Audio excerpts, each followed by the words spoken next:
السلام عليكم. الوصفه ديال اليوم فهما لي كوكيز امريكان.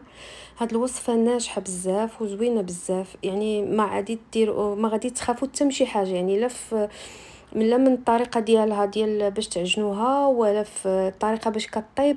وصفه ناجحه مليون في المية، وما كتحتاج انها تدوز في الفريغو تكرا مع الطيب. يعني هاد الوصفه هذه معتمده عندي منذ سنين.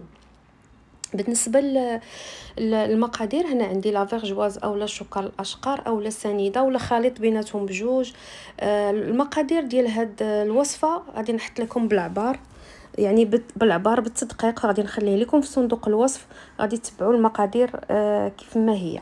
اول حاجه غادي نبداو بها، غادي نحطوا السكر الاشقر اولا لا فيرجواز اولا سنيده مع الفاني والزبده، وغادي نخدموهم في الترموميكس، والبيض جوج د البيضات وغادي نخدموهم في ترموميكس.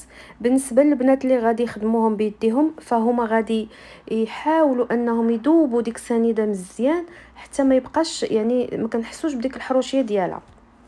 هنا كنزيد جوج د القبصات ديال الملح، ضروري جوج د القبصات. انا كندير فلور دو سيل اللي كتكون خاصه بالحلويات.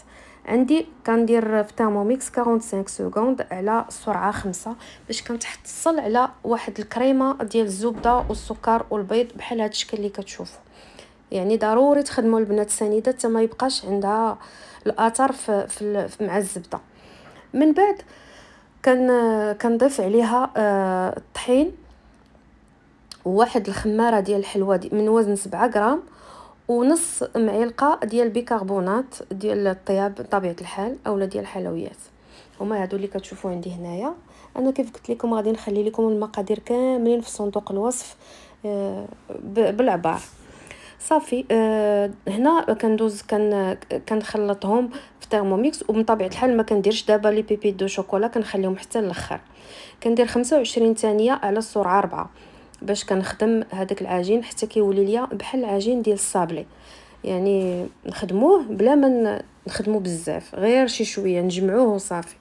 من بعد كنزيد لي بيبي دو شوكولا وكنخدمهم في السرعه 3 اولا 3.5، ما نفوتهاش على السرعه 3 اولا 3.5 كيف قلت لكم. ما نفوتهاش، ندير لو سونس انفيرس وما نفوتش 14 دقيقه 15 دقيقه. فكيف كتشوفوا كيبقى عندي لي بيبي دو شوكولا ما كيتخلطوش مع العجينه، ما كتكحالش ليا العجينه لحقاش ما فتش واحد القياس في التخلاط. لو كان فت سوا بالترموميكس سوا باليد، يعني دائما لي كوكيز منين نزيدوا عليهم الشوكولا ما تخدموهمش بزاف، غير جمعوا هكا واخا غير بشي سباتول صافي وخدموا باش ما كتوليش عندنا العجينه فيها الكحوله والشكلاط كيبدا يذوب. هنا كاين عندكم جوج ديال الاختيارات، سواء ديرهم صغيورين بهاد السكوب ديال الكلاص صغير، انا كنفضلهم يجيوني يعني كبار. على تقريبا هاد السكوب كيدير ليا كوكيز فيها شي 25 حتى 30 غرام. كيف كتشوفوا ما كندوزهم لا في الثلاجه لا حتى في شي حاجه، مباشره من البول ديال الترموميكس للفران. فالفران تيكون ديجا سخنته من قبل على 180 درجه، كندخلهم ما بين 13 و 15 دقيقه. الا كانوا هاد الوزن اولا هاد لي كوكيز الكبار ديال 30 دقيقه، كانوا لي كوكيز صغيورين فكنديروا لهم 10 دقائق صافي. هنا انا خليتهم طابو 15 دقيقه باش كيجيوني كروكون من برا ومويلو من الداخل. هذا هو السر ديال لي كوكيز، ماشي غير المقادير، حتى الطريقه باش كيتصوبوا والطريقه باش كيطيبوا.